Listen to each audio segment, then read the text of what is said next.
So this is flushing the commode downstairs in the basement. I haven't noticed that, but I'm just seeing a little bit of galvanized. I haven't seen any cast iron. Okay.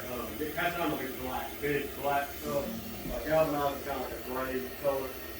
But like I say, I noticed on one of these things, I went to the kitchen, so just randomly, I've just seen just a little, I can just see a little bit of it, and then it goes behind the wall where I can't see it. Okay. And you'll see it. So the last time we flushed this commode, it made a terrible noise in the wall. Whether we see an issue with it or not. So that's like that'll be like a verbatim statement from the state. But like I said, I'm just seeing a little bit of galvanized, I haven't seen any cast iron. Okay. Usually you see way more cast iron than galvanized. Yeah. I haven't seen any cast iron. I did my research on that. And the crazy thing is, that kind of plumbing was used from 1900 to 1980.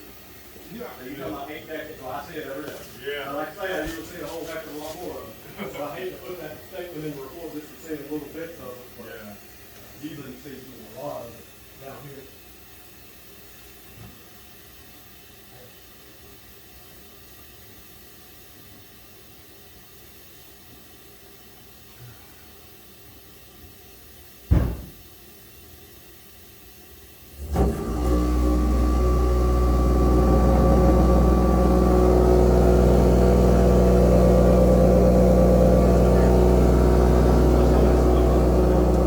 So this is the bathroom in the basement, and this is the noise that it is making.